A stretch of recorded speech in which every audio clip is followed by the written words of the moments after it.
Hi, and welcome back to Brand New Little People, the podcast where we talk about all things early parenting with a particular focus on sleep and settling.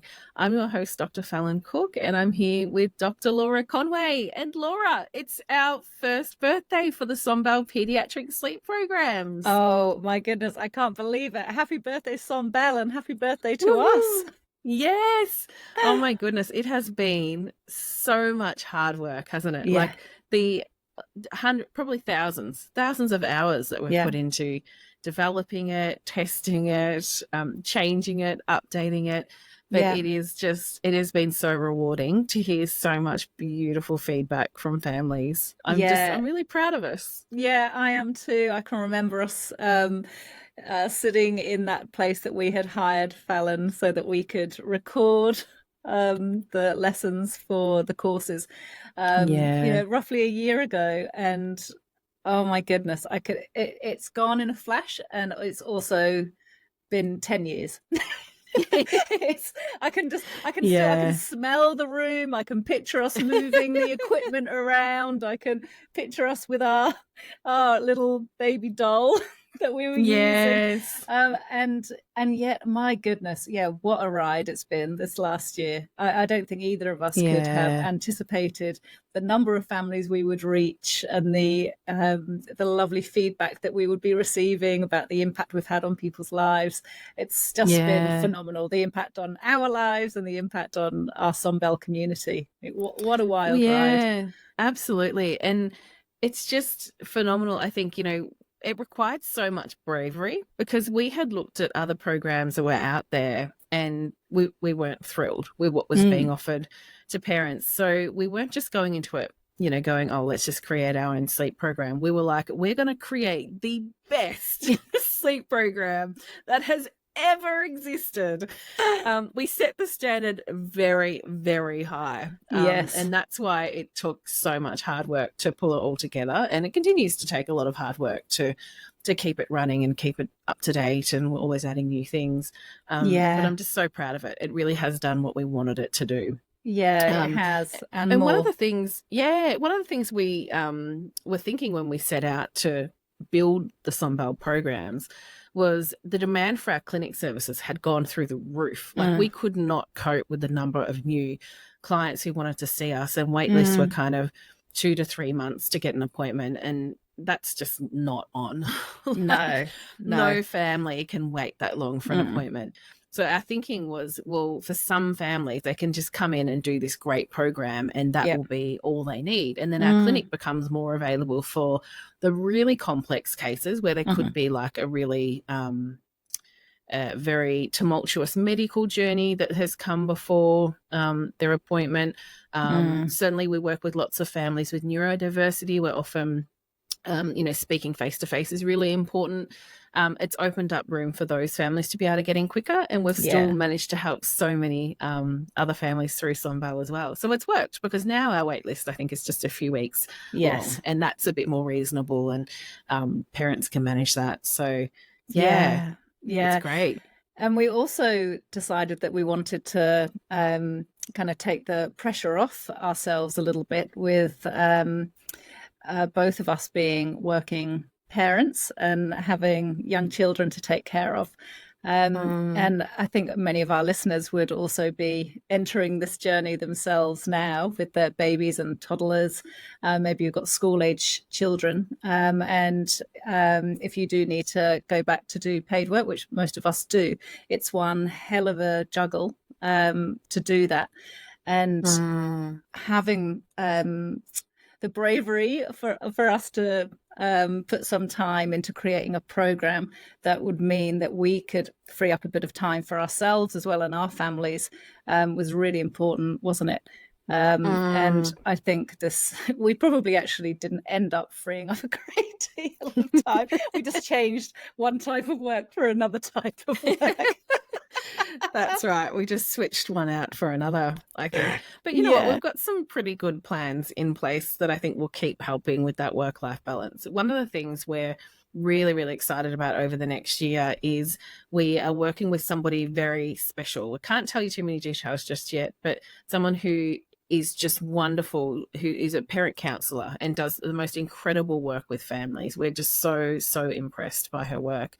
And she's really great at supporting families who are struggling to adapt to parenting, because it's such a huge change, and also families who are struggling with their child's behavior and knowing how do I respond to this, how do I parent through this, and we know that she's going to be a really big help to families, and it'll be great to bring her on board. I don't know that it'll necessarily reduce our workload and help with our work-life balance, but it will mean that for families who need that extra support where it's beyond our skill level, we will have this person there who is wonderful. And anyway, we can't say too much about that, but when it does all come together, we'll definitely be letting you know.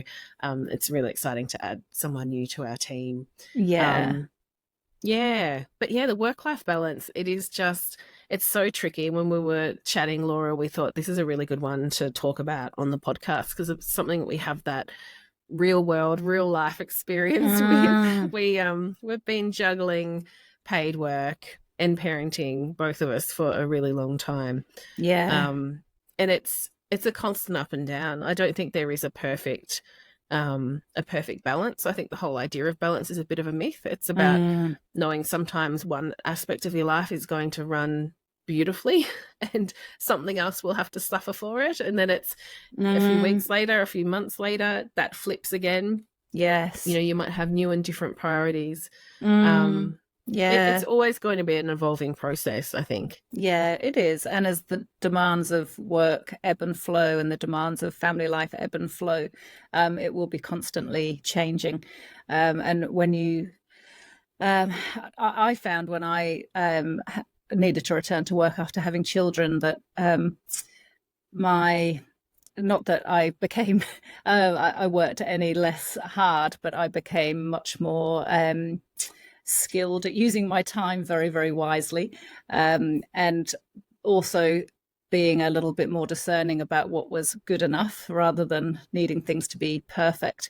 And I think that is a adjustment that many parents need to make once they return to paid work after having children. You can't be the perfectionist if you were beforehand. You can't do that anymore when you also need to be there for your children and your family.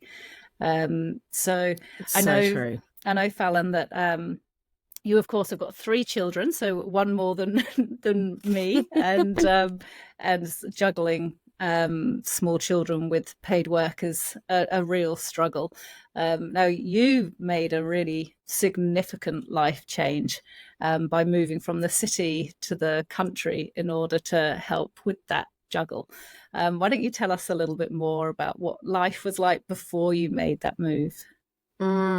So it was so wild. I actually think back on that time and I have no idea. I have absolutely no idea how I made it through. It is just the hardest thing I ever did. So things really had to change. So I had 3 kids and I lived on the outskirts of the city. And I took about an hour and a half in the car to get to work and another hour and a half to get home. So it was 3 hours of commuting every day.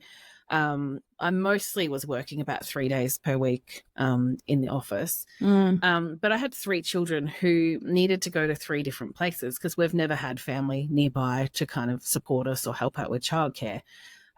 So that meant dropping, what did I have to do? So my middle child had to be dropped off at like a kindergarten, like long daycare, but kindergarten at one place. My oldest had to be dropped off at before school care. And then my youngest came into the city with me because that's the only place we could get a childcare place, was just across from the Royal Children's Hospital where I was working. So it was 3 drop-offs to do. So I would get up at 5:30, maybe 5:20, something like that. I'd get up and get myself ready. I'd get 3 kids ready, get them all in the car by, I think it was 6:30, start doing all the drop-offs. The drop-offs took between about 7 and 8 a.m. And then, I would start work at 8. I'd finish at 4 and do the whole thing in reverse. And I'd get home probably, I'm guessing it was about 6:30 p.m. or so. Cook dinner, put them all to bed, do all the washing, iron their uniforms, because the eldest was in a school. Stupid, these schools that have uniforms that need to be ironed. I mean, that's a whole other podcast. It's ridiculous. Oh my God, it's ridiculous. But anyway, that's a story for another day. And so I'd fall into bed at about 11:30 p.m. usually, and then sleep till 5:30 a.m. and get up and do it again. Oh my God. I was so exhausted. I was perpetually running on a sleep debt. I never ever managed to achieve my sleep needs that I had. And by the time the weekend came around, my body clock was so frazzled. Like it wasn't like I could catch up. My kids would still wake up early. There was no real catch up. I was just running on adrenaline all the time. Yeah. Hey, Fallon, and you know what is really interesting about the when you are sleep deprived is that when you're having less and less sleep, your things like your reaction times start to get longer. And we both follow that wonderful person on TikTok, that sleep doc, who does some really great work.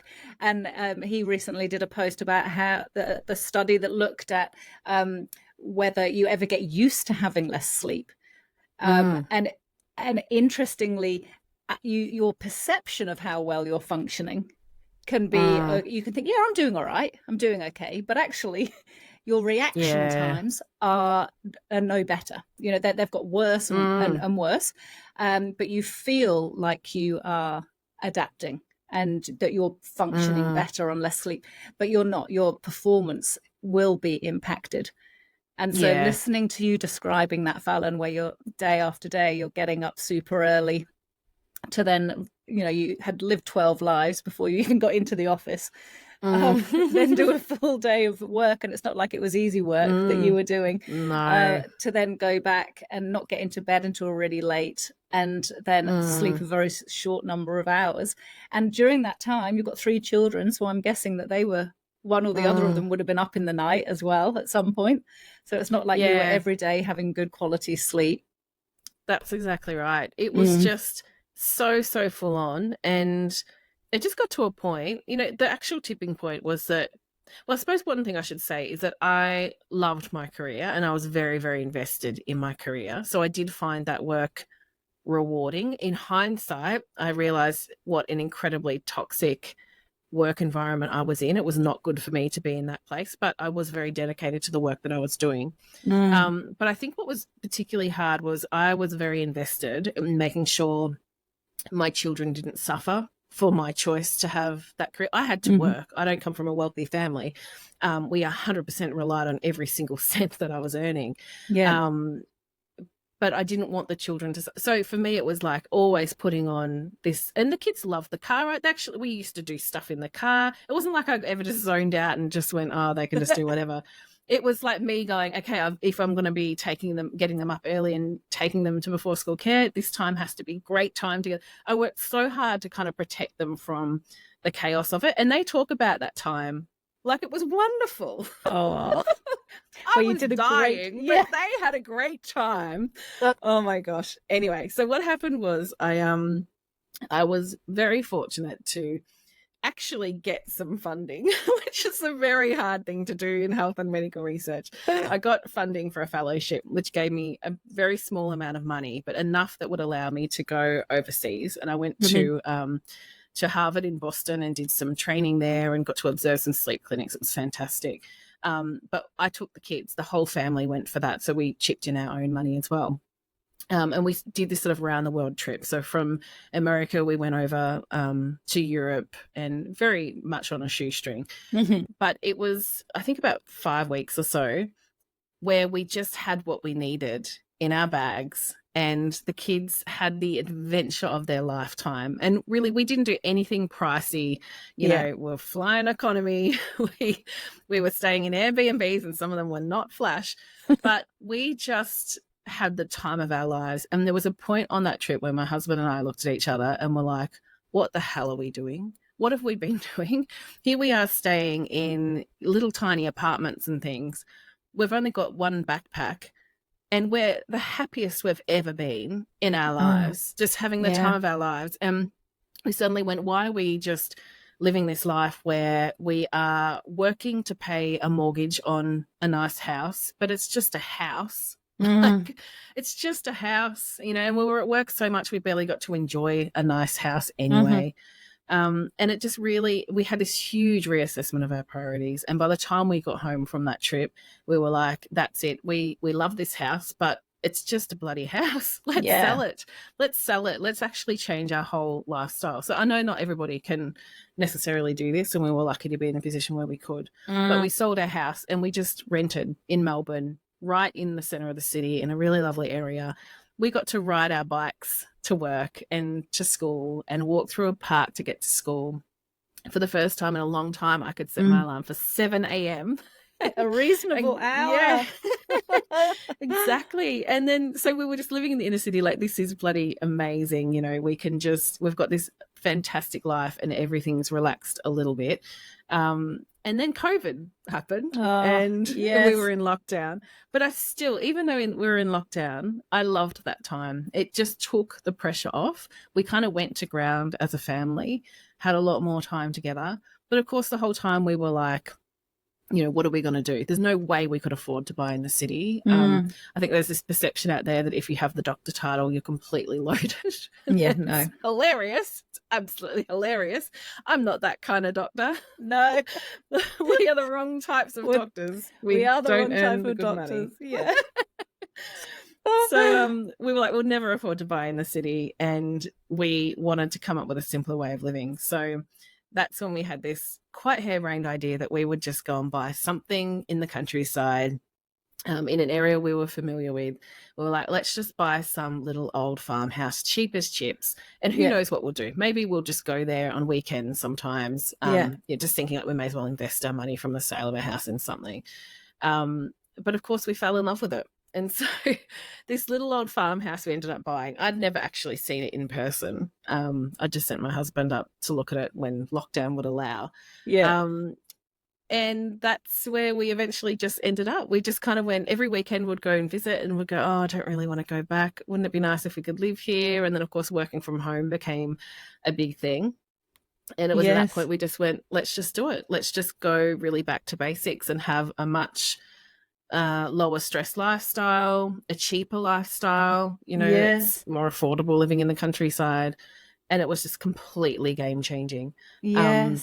Completely game changing. It was a privilege to be kind of travel along with you on this journey from when you lived out in the right out on the outskirts of Melbourne. Then I remember you going and doing your overseas trip and coming back and you saying, I've had an epiphany. We can't do this anymore. So then being alongside you as you moved into your rental and then you finding the place in the country, and your 3 children sharing one room because, like you said, doctor title doesn't actually mean money. So a house you're in tiny. It's no big manor house in the countryside, is it? It's like teeny tiny little cottage in the countryside that has a lot of asbestos and every single room needs renovating. Yes, but seeing the change in how you're living your life and how you're enjoying your life, it's chalk and cheese. So why don't you tell us about what life is like now? Yeah, it's so drastically different, but it is still always, especially with Sombal, actually. Sombal can soak up an unlimited number of hours of my day. So trying to protect some time has become more important. There's definitely a push and a pull that goes on there. But just being able to actually meet my own sleep need is life-changing. I used to feel sick every day, like literally just sick. Like gross, like just nauseous and horrible. And I just don't have that anymore. It's far less pressure. Of course, the cost of living has gone through the roof. So where we thought we'd be able to save more money, we certainly haven't. And, surprise, surprise, really old 100-year-old farmhouses that have had almost no maintenance in 50 years actually cost quite a lot of money to restore. I'm being pummeled with bills lately for renovations that exceed my annual salary. So, it's pretty full on. But it has been just really nice to see the kids go from being they were going to a private school that was very reluctant to meet them where they were at. So my kids are pretty fast learners, and they really wanted to sprint ahead with the curriculum. And we just got so much pushback with that. They were bored out of their brains at that school. So now they're in a tiny, tiny little country school, public school, that is 100% on board with just meeting them at their point of need. And isn't that just a basic right for every child? Like, every kid should have their educational needs met. And yeah, this new school costs nothing. And they've got a wonderful group of friends. And I think for everybody in the family, it has been an enormously positive thing.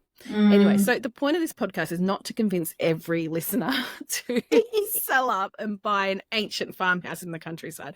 But if you do, tell me your Instagram handle, because there's nothing I like to watch more than other people suffering through the same renovations that I'm doing. But it does make you think. I think, the message I would like to give parents is to look at your circumstances as they are. There's going to be times when it's just not working for you, and that might be temporary. But if for a really long time you feel like you are drowning, and you can't see a way for things to improve, you're stuck in this cycle that just feels like you're on this treadmill that will never stop. Don't be afraid to go, hang on, is this how we really want to live our lives? You've got one precious life, your kids are going to grow up really quickly. So I guess I would just want parents to be thinking about that when you're kind of planning out your life and how you do it. Are you getting enough time all together as a family? Do you need to sell up and move a couple of 100 Ks away? Or maybe you earn more than I do and you can afford to live in the city, which would also be lovely. Yes. Yeah, and all those families listening who, most people who are listening to Sombel are the parents are sleep deprived. Of course, you're after sleep and settling help.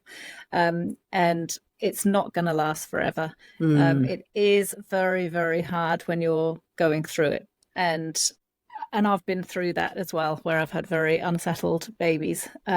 It does eventually come to an end, either with help or without help. And with Sombel, our aim was to get evidence-based help and advice to as many families as we could, so that you could get out of that trapped feeling of being sleep deprived and your family not functioning as well as you want to. So with the help of Sombel, you should begin to be getting better sleep in the whole family. So your baby, your toddler, yourself, your partner, if you have one. And then with that fresh, well-rested mind, you can then have a look around and kind of lift your head up over the parapet and have a look, see what's around, and think about, is this current lifestyle working for me? And if it is, wonderful. If it isn't, is there anything you can do to tweak things? I personally haven't been able to make a move to the country. So one day. So that's Fallon's experience, and thank you so much for sharing that, Fallon. It just goes to show that what's happening with you now in your life with very little children isn't going to be what it's like forever. This is one chapter of your life. And who knows where you'll be in another 5 years. Potentially you'll be living in Paris like one of our friends. Yes. Totally out of the blue change. So as you say, Fallon, it's one precious life.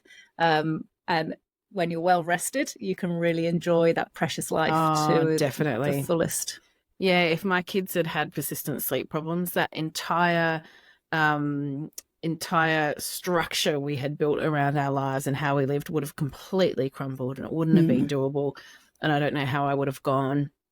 No, I do know how I would have gone. I absolutely could not have stuck with that career. That working in research is incredibly punishing. It has its upsides, but in an environment with a lack of funding, it's cutthroat, and there's no way I could have coped with that with interrupted sleep. So I don't know if that's even helpful for families, but I feel like it can be helpful, I think, to hear others' experience and to know it doesn't last forever. And sometimes things change, and you have the ability to make some changes to get that balance a little bit better and working for you a bit better. It does happen. And gosh, like you were saying, Laura, it changes so much when your kids get older. I think from the time my youngest turned about 5, maybe heading close to 6, it all just became easier. On the weekend, we were like, because we're renovating, we were painting like mad people outside in the freezing cold. And I barely saw the kids because they were very happy to make up their own fun. Yes. Get their own snacks. I don't think very much fruit was consumed, if I'm honest. But I did not care because they were totally happy doing their own thing so we could paint. And I mean, wow, that's a big change from the early years, that's for sure. Yes, absolutely. All right. Well, shall we move on to some of the questions that we've received, Fallon? Yeah, we've got some great questions this week. Yeah. Do you want to start with Lisa? Yeah, so Lisa wrote in. She has a toddler who has an 11-hour sleep need. And she describes that his bedtime is 8 o'clock. And he has an hour daytime nap, and his wake up is generally around 5:50 a.m. Oh gosh, very specific wake up time, Lisa. That sometimes happens. Yeah. He has to be woken from his day nap after an hour, because if he sleeps longer during the day, he'll wake up even earlier in the morning. Oh gosh, yeah. Well, look, that's a really good sign, Lisa, that the balance is right, that the 1 hour nap is working well, as long as you're happy with that 5:50 a.m. wake up. So Lisa says the problem is he still looks tired in the morning. She says her gut is telling her it's still not enough sleep for him. He won't resettle in the morning when he wakes, and if Lisa tries to, he just gets aggravated or lies there wide awake. By 11 a.m., he's very, very tired, and it's a struggle to keep him awake until his nap time. So Lisa asks, how do we get him to sleep in longer? It's such a good question. And this often happens when parents like Lisa, who've done a brilliant job of working out unique sleep needs, and they've really been working towards having a really good, predictable daily rhythm, they often do come to a point where they say, I just feel like they need a little bit more sleep. And that's where it's so important to have a bit of an experiment and see what you can do to kind of optimize their mood while still getting them to meet their sleep needs. My first thought is that wake up time is so specific for Lisa's child. There's a good chance his circadian rhythm just goes, yep, this time is morning time, 5:50. This is my morning time. This is when I want to get up. It could be hard to change that. There's two things mainly I would try, Lisa. The first is obviously do that big check of that sleep environment early in the morning. Can he hear birds, outside shrieking their lungs out in the very Australian way that they do?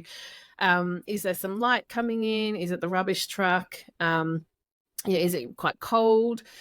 Just do a bit of a check. Make sure all those factors are addressed, because we don't want him to know that it's morning time. If it is getting a little bit, probably not light coming in this time of year, but if there is some noise and you can mask it with white noise, often it's just something really simple like that, and suddenly they sleep in that extra 30 minutes, they're happier, and everything else still stays on track. So definitely think about that.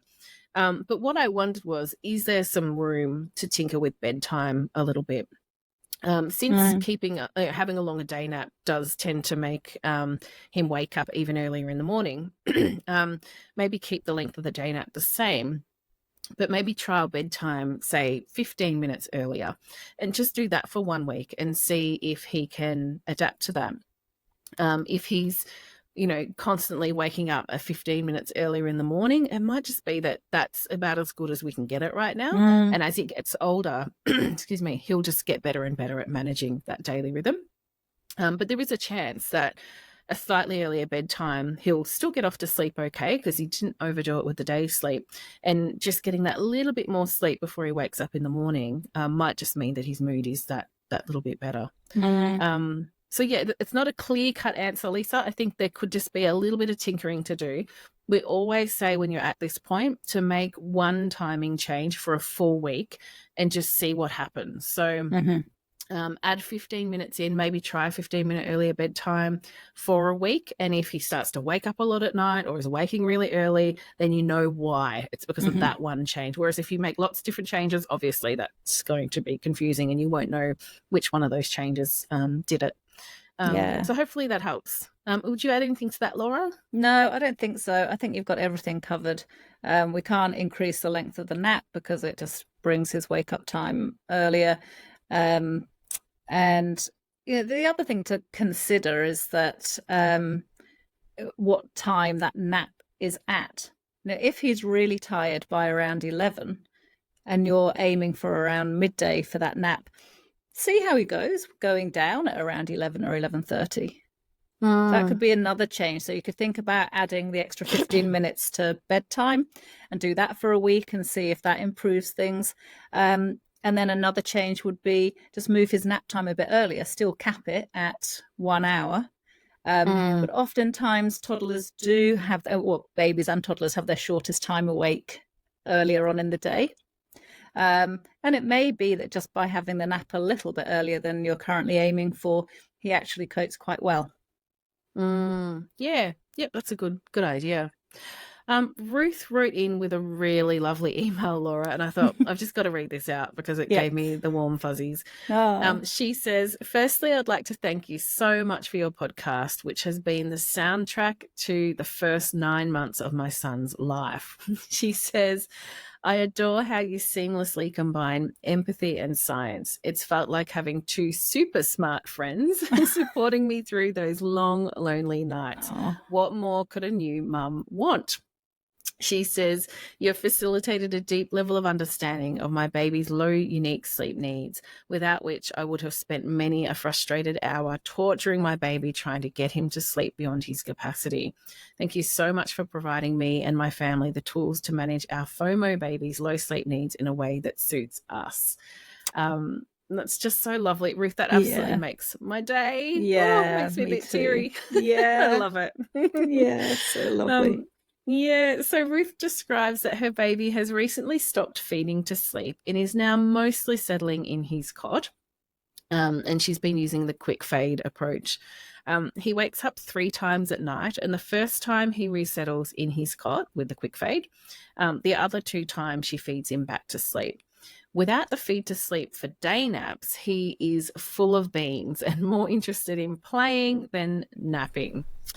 She was offering 2 naps. The first is 1.5 hours and the second is 1 hour, but now he seems to want just 1 day nap. He has an 11.5 hour sleep need, and reading over Ruth's email, she's been sticking to a really good daily rhythm that fits his sleep need. It's just now that he's in his cot that he's struggling to nap. So Ruth is worried that it's probably a bit too early to drop to just 1 nap, and I'd agree with that. He's only 9 months old, and she'd like some guidance around a new daily rhythm and next steps. So quite a big sort of complicated situation, Laura, but what are your first thoughts? My first thoughts are probably to try and keep the 2 naps for the time being. He is only 9 months old, so that would be very young to drop to 1 nap, and you might find that he simply can't do it. So I'll be looking at the duration of those naps. So it sounds like you've been aiming for 1 longer nap and perhaps 1 shorter nap. So I'll probably suggest keeping 2 naps, but aim for just 1 sleep cycle each for those naps. So if his sleep cycles, they're anywhere between 30 minutes and 50 minutes of sleep cycle. And with being a FOMO baby too, I think you can give yourself a bit of a break. Pop him in the pram or the car if he's going to settle easily. Because I hear the struggle that Ruth's describing. When you've got a FOMO baby, you're trying to fit in 2 naps still. It can be so hard. So do give yourself that get out of jail free card. Yes. If it's going to be easy to settle him in the pram or the car, then one of those naps can just be on the go, or even both for a while if it's going to give you an easier time of things. It's hard when they're just wide awake and want to do things. Yes, and they don't want to miss out. Then they come up after 1 sleep cycle in their cot and they think, oh, what's mum up to? Or what are any siblings doing? And what's that noise? And they're not so likely to go, oh, I could still do with another sleep cycle. They just think, right, I'm ready to go. I'm recharged, mum. Yeah, I want to join in. Yeah. Yeah, that's it. And I was thinking too, in hearing what Ruth's describing, now he's had some experience in his cot, I would be inclined to do a really big push with just cot settling, because sometimes when they're doing some settling in their cot, some feeds to sleep, it can kind of become a bit confusing. And then they're just not really settling very well because they're thinking, well, they've put me in the cot, but well, sometimes I get to feed to sleep, and that might be nice right now. And it could be that you maybe move to something like the supported accelerated approach now, Ruth, where you're a little bit more hands off with the settling and just putting a little bit more pressure on him to use those self-settling skills that we know he's got. And if you did that for every settle, except for those odd pram or car naps, if you did that for every settle, including after the nighttime feeds, making sure he's put back down awake, and you do that same approach, there's a good chance within a week or so he'll be like, right, got it. When I'm put down in my cot and mum does this exact thing every time, I know that it's time for sleep. And then you might find that he's much more willing to have those couple of short naps in the daytime. And you should notice the nighttime overnight wakes starting to reduce as well. Yes, you might find that because he's 9 months old, he's having 2 feeds overnight. You might find that he starts to be able to go overnight with just 1 feed, for example, particularly if he's eating well during the day and his weight gain's okay. And then before you know it, Ruth, he'll stop waking for feeds, or you can decide yourself when you've just think that he no longer needs those feeds overnight. And when you're not relying on giving him that feed to get him back to sleep and you've got that other approach to use, it won't be such a daunting prospect. Yeah, absolutely. I was also thinking, Laura, from what Ruth's describing, I would be really closely monitoring his sleep needs because I wondered if maybe his sleep need has dropped slightly more simply because he used to be fed to sleep for the day naps. And often that can mean that babies doze a lot on the breast and, they get more sleep than what they actually need because they're spending a lot of time just kind of dozing in the latter stages of sleep. So when a parent measures a baby's unique sleep needs, it can be a little bit inflated. And once they're no longer feeding to sleep, we actually need to tighten up that schedule a little bit more again. So that could be something to think about, is now doing another check on what his sleep needs are, Ruth. And then you could use the daily rhythm charts that are in the Sunbelt programs just as an example to kind of get some ideas on what you could do, because there is a section in there for babies with a particular sleep need but who only catnap. So that could be something to check out. And then once you've really got that daily rhythm nicely matched to his unique sleep needs, if you were to move to something like supported accelerated approach, or even if you just stick with the quick fade approach for now, you're likely to see some pretty swift progress, I'd imagine. Good luck, Ruth. Thank you for that lovely email. And before you know it, you'll have your baby settling really nicely in his cot when you want him to. All right, shall I read out Sophie's email, Fallon? So Sophie wrote in and she said, she's got a really little baby. Her baby is almost 11 weeks old and sleeps great from around 8 or 8:30 at night until 3 or 4 a.m. when she gives her baby a feed. After this time, however, her baby sleeps very restlessly, some of which seems like active sleep, but she can also wake up and cry, needing to be rocked in the cot or picked up. Sophie says, if I keep my hand on her, so she's in a sidecar cot, so that's one of the ones beside the bed, the parents' bed, she will sleep quietly. So we do this on and off until she really wakes up at somewhere between 6:30 and 7. This seems worse the later she wakes up for the feed. That is, closer to 4 a.m. results in more restless and shorter sleep until morning. Moving bedtime earlier an hour helped as the feed hit closer to 2:30 or 3. But as she keeps lengthening her sleep, excellent, we ended up in the same spot. She has 5 naps, 30 minutes in the cot once or twice, and the rest are longer contact naps or naps in the carrier. And the late evening one is around 6 o'clock. That one in particular is becoming very tricky. Sophie says she's tired and cranky, but hard to keep asleep at that time. But Sophie says she can't seem to get the timing right to avoid that last nap unless we bring bedtime forward again. So Sophie wants to know what to do. That is a lot to hold in my head all at one time.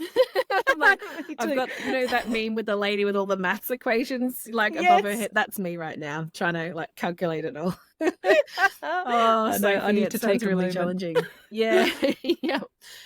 Look, I would say, I'm going to sound like a broken record again, but I would track her sleep in a sleep diary for at least a few days to a week, and then have a look at building out a daily rhythm that's really predictable. So the things that make me say that are, I just bumped my microphone. I probably deafened all of our listeners then. Sorry about that. So the things that make me think, we need to look at the daily rhythm is that she's spending hours in this kind of light sleep where, you're having to do a lot of hands-on support to keep her asleep. It sounds like sleep pressure's pretty low towards morning. It's also that, 5 naps, it's a lot. It is a lot at, I'm guessing close to 3 months of age now. And some of them are short naps, but then some are longer ones, contact naps or carrier naps. So that makes me think there's a lot of movement in the length of naps day to day. And at 11 weeks old, it's a key time point for the circadian rhythm. At around about the 12-week mark, which Sophie's baby's close to, the circadian rhythm is starting to produce its own sleep hormones. There's just a really big shift in how babies sleep. So having that variability day to day, it's totally fine in those first, probably the first couple of months, but as they're getting towards 3 months, I'd tend to say start to have the same bedtime, the same wake up time. Make sure you're not overdoing the day sleep, because what I think is that there's a little bit too much day sleep happening, and that's what's causing those nights to be tricky. So if you work out what her unique sleep needs are, you can use those daily rhythm charts like we spoke about earlier to get some suggestions on what a typical day could look like, and then start to work towards that a bit more purposefully, which is fine to do at this age because they're starting to get out of that really newborn phase. I think Sophie will really start to find just a really good groove to the day, and then it becomes easier to go, okay, maybe they're a bit wakeful towards morning. Do we need to trim the last nap of the day? Or it's just because you're enforcing a little bit more predictability. I feel like it then becomes easier to look at a sleep diary and go, yeah, okay, maybe this part of it is becoming a problem. Am I making sense, Laura? Yeah, you are. I think that what Sophie is describing is a baby who is beginning to be ready to drop that 5th nap. Because at the moment she's finding it hard to maintain her sleep in the early part of the morning, kind of after she's had her feed onwards. And I reckon that if we were to look at that, whatever Sophie's baby's sleep need is, we'd probably start to look at getting rid of that 5th nap and moving her to just the 4 naps, because Sophie describes that she's getting a little bit harder to settle her for that final nap of the day. Yes, and it is at 6 p.m, so and it's at 6. It's getting pretty late. Yes, but she's also describing that it's a bit tricky to not have that nap, and that would be because the sleep is quite restless early in the morning. So by the end of the day, Sophie's baby is going to be feeling a bit discombobulated and will be a little bit cranky, or a little bit restless and hard to keep asleep, but also hard to keep awake. But once we get rid of that 5th nap, move her to probably a 4 nap rhythm, you'll probably find that she starts to be able to maintain her sleep a little bit more solidly after her feed in the middle of the night, or earlier on in around that 3 or 4 o'clock time. And then that means that sleep is going to be better quality, which means that she's just going to be able to cope with having the fewer naps during the day. Yeah, I think that is such good advice. And just don't forget that in those early months, it's really normal for babies to be cranky as hell in the evenings. Even on the perfect schedule, they can still just be a handful and want to be held a lot. And it's just that tricky time of day. So don't take that as a sign that they have to have a nap. It could just be completely normal and means that they're really getting rid of all their energy so they can settle into that lovely long sleep. But yeah, well done, Sophie. It's such a juggle at that age, and it sounds like you're doing a really good job of trying to figure out, look for the clues and figure things out. So definitely dive into that unique sleep needs chapter a bit further. Lauren wrote in with a question, quite a quick and easy one to answer, Laura. She wants to know more about average sleep cycle lengths. They're working through Sunbale and have decided to cap their son's nap at about an hour and a half for the first nap of the day. And they wondered, is it best to wake him at like an hour 20 or maybe an hour 40, just to make sure he's at the end of a sleep cycle and not still in the deeper stages of sleep? Good question, Lauren. So sleep cycles, I think maybe I may have said this for one of the other answers. Sleep cycles are generally somewhere between about 30 minutes and 50 minutes in length for babies and toddlers. For adults, we're looking more like 90 minutes. And in that time, babies will go down into first phase 1, sleep phase 2, then they go down into the deep levels of sleep, and then they come back out again. Ideally, when we are waking a baby, we wake them from when they're coming out of the sleep cycle, so they're not woken mid-sleep cycle, particularly in those deep stages of sleep. If a baby is woken at that point, or a toddler or an adult for that matter, tend to be a bit grumpy because it doesn't feel very nice. And so it's always good to try to avoid it if you can. In order to determine how long your baby's sleep cycles are, Lauren, I would advise you to, during one of the naps, just to observe your baby from around 25 minutes onwards whilst they're asleep. If they've been asleep for 25 minutes, just start to watch them.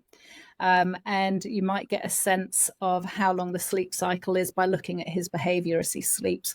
Often as babies come to the end of a sleep cycle, they'll wriggle their little bodies. Their eyes might flutter open. They might, it might be very subtle, or it might be louder and more obvious. But at the point that they make those movements, kind of, if you had a stopwatch, stop your stopwatch, that's roughly the length of time of their sleep cycle.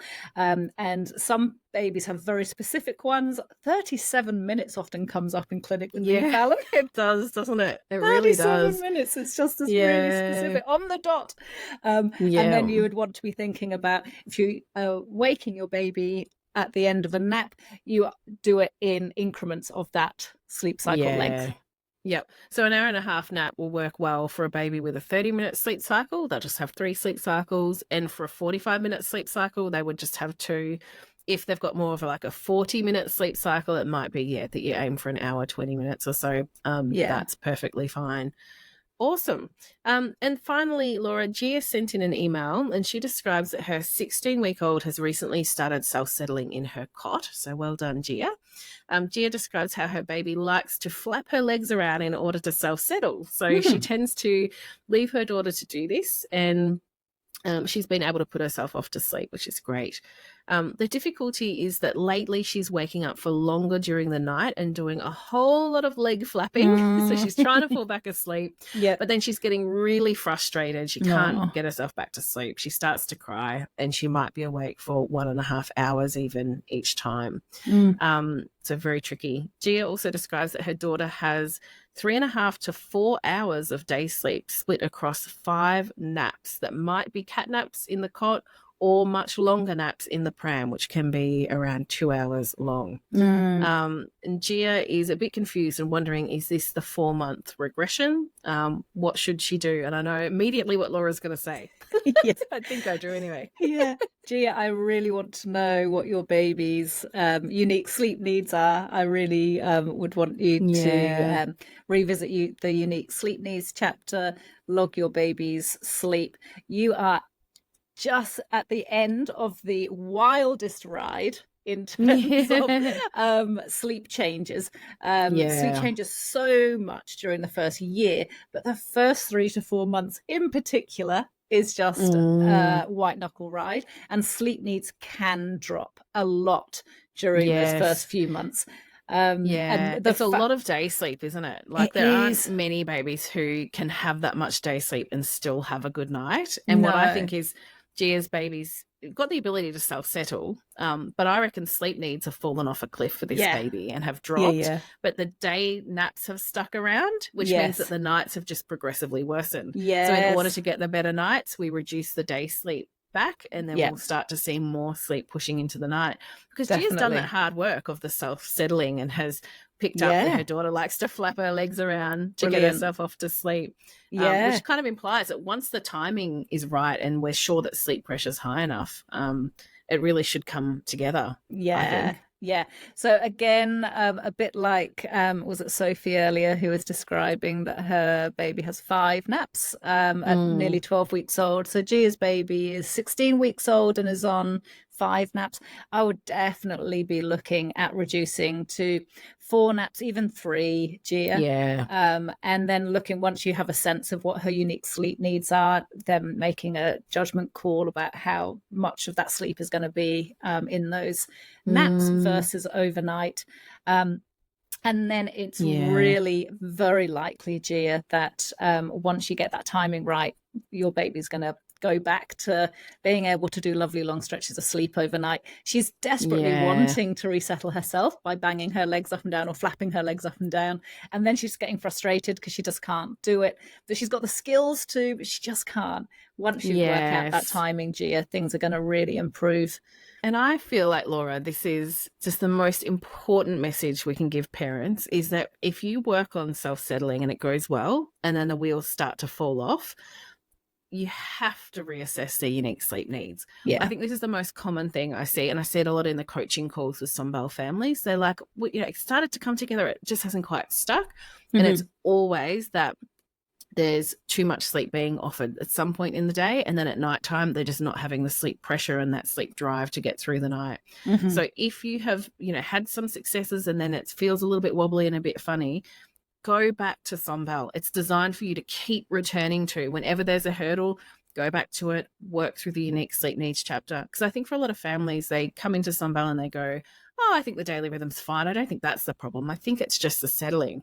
And they work on the settling, and they get some success with the settling, but it won't stick until they've addressed unique sleep needs. It is so important. I think if everybody understood this, I'd have no coaching calls to do.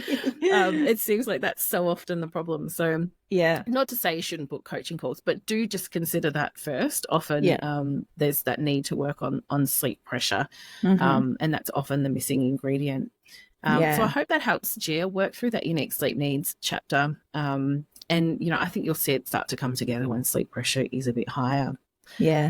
All right. So it's been another full-on podcast. We've gone to all the far-reaching corners of sleep and settling in one episode, as we usually do. And I just want to end by just thanking all the families who have made this first year of Sunbelt so special. I can't tell you how much we appreciate you. Every time someone new joins, Laura and I go, yes! We do. We do. And I'm always saying in my head, I'm picking a random name here, but I'm like, yes, welcome, Diana. I'm so glad you're here. Yes, same here. I'm like, I always check, what's their name? I don't know why I check what their name is, but I'm always just so excited to be like, yeah, we got a new one. It's brilliant. Yeah, we love having you. And we're always delighted when more and more people join and they've found us. And we know that then you're in the right place and we're going to be able to help with your baby or toddler's sleep. So, Yeah, and because it's our first birthday, what we're going to do is I'm going to pop a code in the show notes. If anybody's been listening in, they're not a Sunbelt member yet, but they've kind of been thinking about it, it is a perfect time to join. Not only do we currently have a 30% off sale that we're running, I'm going to pop a code in the show notes. I'm just going to make the code like first birthday, all letters, just first birthday. And that will give you an extra $20 off your joining fee. Just because it's our birthday, so why the hell not? And if you're a current member of Sunbelt and you're thinking about purchasing the next program up, so if you've got a baby and you're thinking, I want to have that toddler program so I can keep things on track, just reach out to us, shoot us through an email, because we're really happy to do a discount for existing members who want the next program. So just reach out to us if you'd like that. Thank you, everyone, like I said, for making this just so much fun. Thank you to everybody who sends in the questions. I love making these podcast episodes and we love hearing your feedback. You know what a great first birthday present would be for us is hit subscribe and please drop us a 5-star review if you've gotten anything out of listening to this content. It really helps us when we get those reviews. We really appreciate it. All right. Have a great week, everybody. Thanks, everyone. Bye-bye.